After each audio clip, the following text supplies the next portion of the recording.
د مدینې سیمه او غرونه چې ځلیږي ګران مصطفی پکې اوسېږي. د مدینې سیمه او غرونه چې ځلیږي ګران مصطفی پکې اوسېږي. شبانه لکه ستوري چې ځلیږي ګران مصطفی پکې اوسېږي.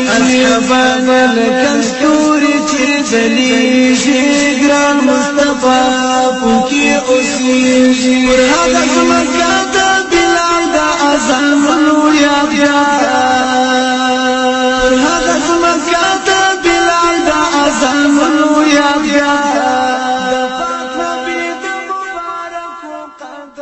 بسم الله الرحمن الرحيم. الحمد لله رب العالمين حمد الشاكرين، الصلاة والسلام على سيد الأنبياء والمرسلين سيدنا ونبينا وشفيعنا ومولانا محمد وعلى آله وأصحابه الطيبين الطاهرين. قدرمنو اوریدونکو د ژوند د لارې د خپرونې مینوالو، السلام علیکم ورحمة الله وبرکاته. ستاسو روغتیا او خوشحالي د پاک رب نه غواړم، په دې هیله چې د صحت او عافیت جامې پر تن ولرئ او خوشحالي مو په برخه وي. دا دی زه محمد یاسین فهیم د ژوند د لارې د خپرونې په وړاندې کولو کې ستاسو په خدمت کې یم. زموږ د نن ورځې د خپرونې موضوع بیا هم جنت ته د تلو لارې. درنو اوریدونکو، د الله رب العزت په لاره کې جهاد کول، د مشرکینو، د کفارو او د مرتدینو په وړاندې جهاد کول، هغه څه دي چې په دې باندې الله رب العزت مجاهد ته د جنت لاره آسانوي. د الله رب العزت په لاره کې جهاد کول الله ته د نږدې کېدو لویه وسیله او غوره نیکي ده، او مجاهد به په لوړ مقام او غوره مرتبو کې وي. د الله رب العزت په لاره کې جهاد کول په نفس او مال دواړو سره وي، لکه چې الله رب العزت په سورة توبه کې 111 آیت کې فرمایي: ان الله اشترى من المؤمنین انفسهم واموالهم بان لهم الجنه يقاتلون في سبيل الله فيقتلون ويقتلون وعدا عليه حقا في التوراة والإنجيل والقرآن ومن أوفى بعهده من الله فاستبشروا ببيعكم الذي بايعتم به وذلك هو الفوز العظيم. حقیقت دا دی چې الله رب العزت له مؤمنانو څخه د هغوی نفسونه او د هغوی مالونه د جنت په بدله کې اخیستي. هغوی د الله په لاره کې جنګیږي نو وژني او وژل کیږي. له هغوی سره د جنت وعده د الله پر ذمه یوه کلکه پخه وعده ده، هم په تورات او په انجیل او په قرآن کې. او څوک دی چې له الله نه زیات د خپلې وعدې پوره کوونکی وي، نو خوښ اوسئ په خپلې دغې سودا چې تاسې له الله سره کړې ده، همدا تر ټولو ستر بریالیتوب دی. نو د الله رب العزت په لاره کې جهاد کول په نفس او مال دواړو سره وي. نو هغه کسان چې په خپل نفس سره د الله رب العزت په لاره کې مبارزه کوي، د هغو یوازینی مقصد د الله رب العزت د دین نه دفاع وي، د هغو یوازینی مقصد اعلا د کلمت الله حق وي، د هغو یوازینی مقصد د کفارو، د مشرکینو او د مرتدینو شړل وي. نو هغو لپاره به الله رب العزت د جنت لاره آسانه کړي. همدارنګه هغه کسان چې مجاهدینو ورونو سره په پوره اخلاص او یقین سره کومک کوي، د هغه هدف هم د الله رب العزت رضا وي. دې کس لپاره به هم الله رب العزت د جنت لاره آسانوي. همدارنګه الله رب العزت په سورة توبه کې بیا فرمایي: یا ایها الذین آمنوا هل ادلکم علی تجارة تنجیکم من عذاب علیم تؤمنون بالله ورسوله وتجاهدون في سبيل الله بأموالكم وأنفسكم ذلكم خير لكم إن كنتم تعلمون يغفر لكم ذنوبكم ويدخلكم جنات تجري من تحتها الأنهار ومساكن طيبة في جنات عدن ذلك الفوز العظيم. ای مؤمنانو، آیا زه ونه ښیم تاسې ته هغه تجارت چې تاسې له دردناک عذاب نه وژغوري، هغه تجارت چې په هغه باندې انسان د الله رب العزت د دردناک عذاب نه ژغورل کیږي؟ هغه څه دی؟ هغه په الله او د هغه په رسول باندې ایمان راوړل دي. نو ځکه الله فرمایي چې پر الله او د هغه په پیغمبر باندې ایمان راوړئ او د الله په لاره کې په خپلو مالونو او خپلو ځانونو سره جهاد وکړئ. همدغه ستاسې لپاره بهتره ده که تاسې پوهیږئ الله به ستاسې ګناهونه در وبخي او تاسې به هغو باغونو ته ننباسي چې تر هغو لاندې به ویالې بهیږي او د ابدي استوګنې لپاره به په جنتونو کې ډېر غوره کورونه درکړي. دا د ستر بریالیتوب. اول خو دې مونږ ته الله رب العزت توفیق راکړي چې په خپلو ځانونو او نفسونو سره د الله رب العزت په لاره کې جهاد وکړو او د الله رب العزت د دین نه دفاع وکړو او د الله رب العزت د کلمې او د دین د اوچتوالي لپاره د مشرکینو کفارو او ظالمانو په مقابل کې وجنګیږو. او که دا نشو کولی، هر مسلمان باید د خپل وس مطابق او د خپل توان مطابق د مجاهدینو سره او د هغو کسانو سره چې د الله د دین نه د دفاع لپاره کار کوي، د الله د کلمې د اوچتوالي لپاره د الله دپاره د کفارو او د مشرکینو په مقابل کې جنګیږي، مرسته وکړو. که دا ټول نشو کولی، نه مالی جهاد کولی شو او نه په خپلو ځانونو سره جهاد کولی شو، دومره خو کولی شو چې مجاهدینو ته دعاګانې وکړو. دا خو به نه کوو چې هغوی په بده سترګه وینو او هغو ته بدې خبرې وکړو. کم کسان چې مجاهدینو ته په بده سترګه باندې ګوري او هغوی پورې سپکې سپورې وایي، دوی د الله نه وویرېږي. دې کسانو لپاره به الله رب العزت د جهنم لاره آسانوي. همدارنګه درنو اوریدونکو، د بخاري حدیث دی. راوی د حدیث حضرت ابو هریره رضی الله تعالی عنه دی. هغه د نبی کریم صلی الله علیه وسلم نه روایت کوي چې نبی کریم صلی الله علیه وسلم وفرمایل: انتدب الله لمن خرج في سبيله لا يخرجه إلا إيمان بي وتصديق برسولي أن أرجعه بما نال من أجر أو غنيمة أو أدخله الجنة ولولا أن أشق على أمتي ما قعدت خلف سرية ولوددت أني أقتل في سبيل الله ثم أحيا ثم أقتل ثم أحيا ثم أقتل. نبی کریم صلی الله علیه وسلم فرمایي الله جل وعلا شانه د هغه چا ذمواري په غاړه اخیستې ده چې جهاد ته وځي او په اړه الله رب العزت فرمایي دا یوازې له دې امله زما په لاره کې وتلی چې پر ما ایمان لري او زما د رسولانو تصدیق کوي، نو یا به یې له اجر او غنیمت سره بیرته روغ رمټ کور ته ستون کړم او یا به یې شهادت په نصیب او جنت ته به داخل کړم. د دین وروسته نبی کریم صلی الله علیه وسلم وفرمایل او که زما پر امت سخته نه تمامیدی نو له یوې سریې نه به هم وروسته پاتې شوی نه وم او زه دا ښه ګڼم چې د الله په لاره کې شهید شم، بیا ژوندی، بیا شهید شم، بیا ژوندی او بیا شهید شم. دا د محمد رسول الله صلی الله علیه وسلم آرزو او هیله ده. نو هغه کسان چې د الله رب العزت په وحدانیت باندې معتقد دي او د محمد رسول الله صلی الله علیه وسلم امتیان دي او د هغو رسالت باندې معتقد دي، نو باید کمه هیله او کمه آرزو چې محمد رسول الله درلودله هغه هم د دې امتی ولري. اول خو د الله رب العزت په لاره کې جهاد وکړي، د مشرکینو، د ظالمانو، د کفارو په وړاندې د الله د دین د دفاع لپاره او د الله د کلمې د اوچتوالي لپاره وجنګیږي او تل لپاره دا هیله وي چې زه ووژل شم، بیا ژوندی شم، بیا ووژل شم او بیا ژوندی شم. حقیقت دا دی درنو اوریدونکو چې د شهید اجر ډیر لوی، مرتبه یې تر ټولو لوړه او مقام یې په جنت کې تر ټولو لوړ دی. څنګه به داسې نه وي په داسې حال کې چې خپله روح یې د الله له دین نه قربان کړی او خپل سر یې د الله رب العزت په لاره کې د غوڅېدلو لپاره وړاندې کړی دی.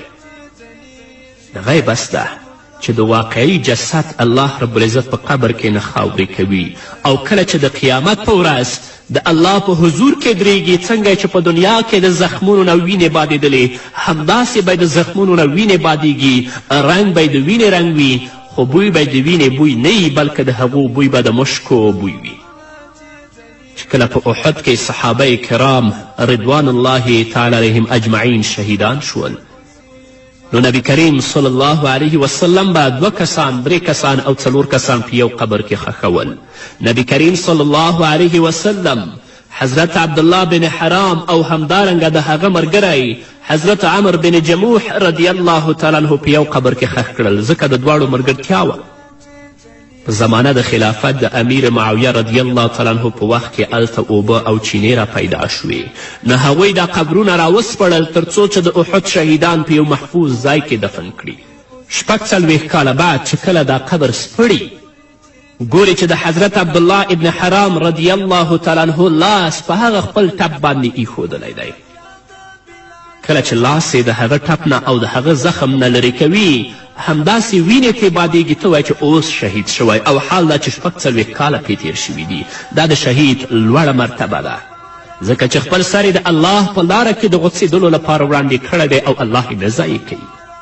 همدارنګه د بخاري بل حدیث دی، نبی کریم صلی الله علیه وسلم فرمایي: ما احد يدخل الجنة يحب ان يرجع الى الدنيا وله ما على الارض من شيء الا الشهيد يتمنى ان يرجع الى الدنيا فيقتل 10 مرات لما يرى من الكرامه. له شهید پرته بل هیڅوک داسې نه خوښوي چې له جنت نه بیرته دنیا او خپلې شتمنۍ ته راستون شي. شهید د دې لپاره دنیا ته د بیرته راتلو هیله کوي چې د الله رب العزت په لاره کې 10 ځلې شهید شي، او دا هیله د هغه عزت او درناوي له امله کوي چې په جنت کې لیدلی. کومه عزت او کومه درناوی چې الله رب العزت هغه ته په جنت کې ورکړی، نو تل لپاره هغه دا هیله لري چې زه ژوندی شم، بیرته دنیا ته لاړ شم او د الله رب العزت په لاره کې د مرتدینو په مقابل کې وجنګیږم او بیا شهید شم. همدارنګه امام ترمذي او امام احمد رحمهم الله له حضرت مقدام بن معدي کرد نه یو حدیث روایت کوي.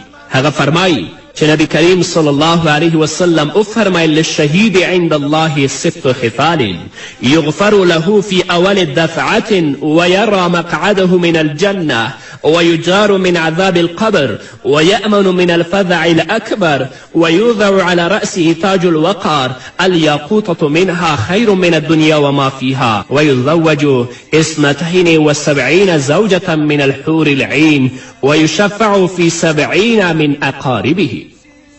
شهید د الله رب العزت په وړاندې 6 ځانګړتیاوې لري.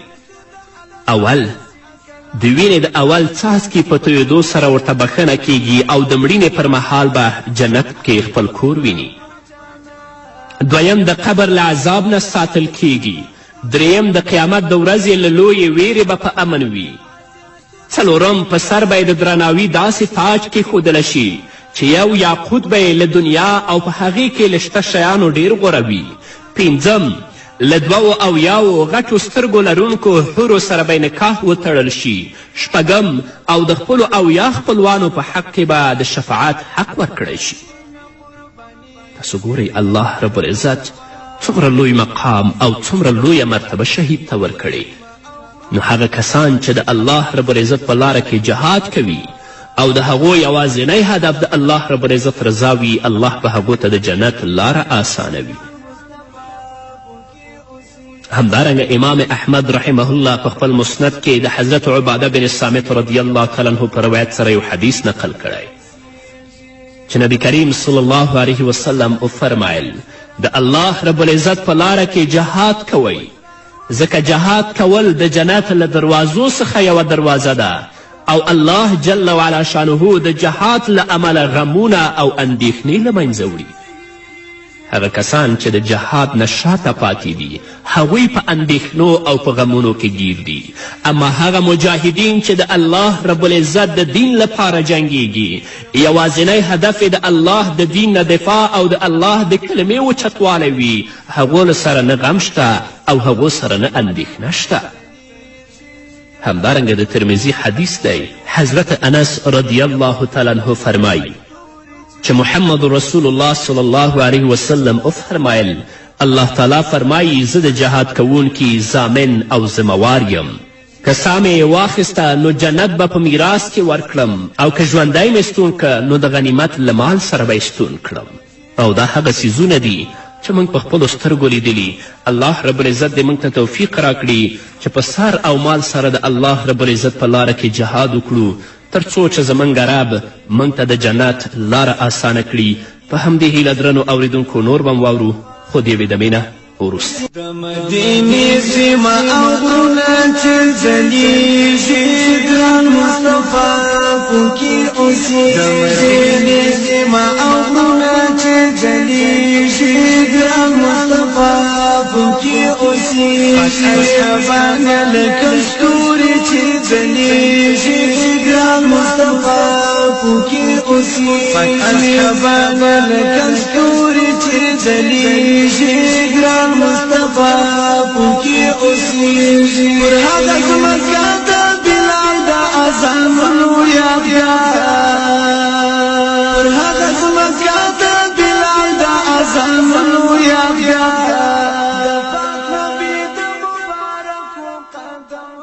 درنو اوریدونکو بیا هم زموږ سلامونه او نیکې هیلې ومنئ. د مصیبت پر وخت له صبر څخه کار اخیستل یا د مصیبت په وخت کې صبر کول او الله ته رجوع کول هغه څه دي چې په دې باندې الله رب العزت هم د جنت لاره موږ ته آسانوي. د ابن ماجه حدیث دی. راوی د حدیث حضرت ابو امامه رضی الله تعالی عنه دی. هغه فرمایي چې نبی کریم صلی الله علیه وسلم وفرمایل الله رب العزت فرمایي ابن آدم إن صبرت واحتسبت عند الصدمة الأولى لم أرضى لك ثوابا دون الجنة. ای د آدم زویه که ته د مصیبت پر مهال له صبر څخه کار واخلي نو زه به درته له جنت څخه پر کم شي راضي نشم، یعنی جنت به درکړم او جنت ته به دې داخل کړم. دا مبارک حدیث لوی ګټې ته اشاره کوي. هغه صبر چې انسان ته ګران تمامیږي او ثواب هم لوی دی هغه صبر دی چې د مصیبت د رسیدو په لومړي وخت کې وشي او په دې وخت کې چې انسان د الله تعالی رضا ته تسلیم شي نو دا د هغه د زړه په ثبات باندې دلالت کوي. خو کله چې انسان ته مصیبت ورسیږي او د صبر په ځای وویلا وکړي او خفګان څرګند کړي نو که وروسته بیا صبر هم وکړي د لومړي وخت د صبر ثواب نه ورکول کیږي. د مصیبت پر وخت د صبر له کولو پرته محمد رسول الله صلی الله علیه وسلم موږ ته دا هم راښودلي چې الله ته دعا وکړو، له هغه څخه اجر او ثواب وغواړو او د رسیدلي مصیبت د له منځه وړلو سوال ترې وکړو، لکه چې ام سلمه رضی الله تعالی عنها فرمایي ما له محمد رسول الله صلی الله علیه وسلم څخه واورېدل چې فرمایلي د مسلم حدیث دی که مسلمان ته چې مصیبت ورسیږي او هغه دعا ووایي چې الله رب العزت ورته حکم کړی یعنی انا لله و انا الیه راجعون او دا ووایي چې الله ما ته د دې مصیبت اجر او غوره بدله راکړه نو الله تعالی به ورته تر هغې غوره بدله ورکړي. انسان ته پکار ده چې د مصیبت پر وخت له الله رب العزت څخه د اجر او ثواب هیله ولري او له صبر څخه کار واخلي او دا هم باید په یاد ولري چې څومره چې مصیبت لوی وي په هماغه اندازه لوی اجر او ثواب هم ورکول کیږي. خو دا هغه چا لپاره چې د مصیبت د رسیدو په وخت کې الله ته رجوع وکړي او انا لله انا الیه راجعون وایي وویلا ونه کړي. خو کومو کسانو چې په مصیبت باندې وویلا شروع کړه په هغه کې حتی کفري الفاظ هم استعمال کړل، هغو لپاره اجرم نشته، د هغو لپاره بدله هم نشته او د هغو لپاره به الله رب العزت د جنت لارې هم آسانه نه کړي. الله رب العزت دې موږ ته توفیق راکړي چې د رب د طرفه موږ ته کومه مصیبت را رسیږي په هغه باندې صبر وکړو تر څو چې زموږ رب زموږ او ستاسو نه راضي شي. همدارنګه درنو اوریدونکو له خلکو څخه سوال نه کول هغه څه دي چې په دې باندې الله رب العزت مسلمان ته د جنت لاره آسانوي. امام احمد رحمه الله په خپل مسند کې د حضرت ابو ذر رضی الله تعالی عنه په روایت سره یو حدیث را نقل کړی. حضرت ابو ذر رضی الله تعالی عنه فرمایي چې محمد رسول الله صلی الله علیه وسلم ځان ته وروغوښتم او راته وفرمایل هل لک الی بیعة ولک الجنه؟ قلت نعم وبسطت يدي فقال رسول الله صلى الله عليه وسلم وهو يشترط علي أن لا تسأل الناس شيئا قلت نعم قال ولا صوتك أن يسقط منك حتى تنزل إليه فتأخذه. نبی کریم صلی الله علیه وسلم راته وفرمیل ابوذر وایي آیا پر داسې یوه خبره را سره بیعت کوې چې جنت ته پرې داخل شي؟ ما ورته ویلې هو او خپل لاس مې ور اوږد که محمد رسول الله صلی الله علیه وسلم وفرمایل پر دې خبره بیعت وکړه چې له خلکو څخه به څه نه غواړي. ما وویلې ښه ده ای د الله رسوله. نو محمد رسول الله صلی الله علیه وسلم وفرمایل که له لاس څخه د قمچینه پرېوځي نو په خپله ورښکته شه او راپورته کړه او له چا څخه مه غواړه چې هغه درته راپورته کړي. یو د ضرورت وخت دی. د ضرورت په وخت کې تاسو کولی شئ چې یو مسلمان ورور نه یو څه وغواړئ او هغه تاسو سره مرسته وکړي. اما ځینې خلکو سوال د خپل عادت ګرځولی وي، هغه عادت د ده نه بلکل نه ورکیږي، که هغه مجبوره وي که نه وي د سوال لاس او د فقر لاس یې هر چاته ور اوږد کړی وي. نبی کریم صلی الله علیه وسلم د دې نه منع کړی څوک چې چاته د فقر لاس نه اوږدوي او د خلکو نه څه نه غواړي د هغه ټولې اړتیاوې به الله رب العزت ورپوره کوي او الله رب العزت به د جنت لاره ورته آسانوي. اما هغه کسان چې خپل مجبوریت او عدم مجبوریت نه ګوري، تل لپاره د هغه دا عادت وي چې خلکو ته د فقر لاس اوږد کړی وي، هغه د الله نه وویریږي، الله رب العزت به کله هم هغه ته د جنت لاره آسانه نه کړي. همدارنګه د ابو داود حدیث دی. حضرت ثوبان رضی الله تعالی عنه فرمایي چې محمد رسول الله صلی الله علیه وسلم وفرمیل څوک چې ماته د دې خبرې ضمانت راکړي چې له خلکو څخه به څه نه غواړي زه ورته د جنت ضمانت کوم. ثوبان رضی الله تعالی عنه فرمایي چې ما وویلې زه ضمانت درکوم او له همدې امله وه چې هغه به له چا څخه هیڅ هم نه غوښتل، ځکه هغه د محمد رسول الله صلی الله علیه وسلم خبره اوریدلې وه او په دې باندې انسان ته الله رب العزت د جنت لاره آسانوي. همدارنګه درنو اوریدونکو په ړوندوالي صبر کول، یعنی د چا سترګې چې ړندې وي او صبر وکړي دې ته به الله رب العزت د جنت لاره آسانه کړي. د بخاري حدیث دی. حضرت انس بن مالک رضی الله تعالی عنه فرمایي چې محمد رسول الله صلی الله علیه وسلم وفرمایل الله فرمایي اذا ابتلیت عبدی بحبیبتیه فصبر عوضته منهما الجنه. رسول الله صلی الله علیه وسلم فرمایي چې الله رب العزت فرمایي زه چې کله خپل بنده هغه ته په دوو خوښو شیانو یعنی په سترګو وازمایم، یعنی دواړه ترې واخلم او هغه پرې صبر وکړي نو په بدل کې به ورته جنت ورکړم. په دې حدیث کې سترګو ته دوه خوښ شیان ویل شوي او دا ځکه چې سترګې په ټول بدن کې مهم غړي دي. سترګې چې نه وي انسان هیڅ شی نشي لیدلی او په دې کار هغه ډېر ځوریږي. له دې حدیث څخه معلومیږي چې کم بنده پر خپل ړوندوالي صبر وکړي نو د هغې په بدل کې ورته الله رب العزت جنت ورکوي، ځکه سترګې انسان ته ډېرې ګرانې وي او په جنت کې معمولي غوندې ځای ترلاسه کول هم له ټولې دنیا څخه غوره دی. لکه چې محمد رسول الله صلی الله علیه وسلم فرمایي په جنت کې د اموسا د ایښودلو په اندازه ځای له دنیا او په هغې کې د ټولو موجودو شیانو څخه غوره دی. الله رب العزت دې موږ ته جنت راکړي او زموږ هغه ورونه او خویندې چې په سترګو باندې څه نه ویني الله رب العزت دې هغو ته صبر ورنصیب کړي تر څو د هغوی د صبر په بدل کې الله رب العزت هغو ته جنت ورکړي. همدارنګه له لارې څخه ضرري شیان لرې کول هغه څه دي چې په دې باندې الله رب العزت موږ ته د جنت لارې آسانوي. د مسلم حدیث دی. حضرت ابو هریرة رضی الله تعالی عنه فرمایي چې نبی کریم صلی الله علیه وسلم فرمایي بینما رجل یمشی بطریق وجد غصن شوک علی الطریق فاخره فشکر الله له فغفر له.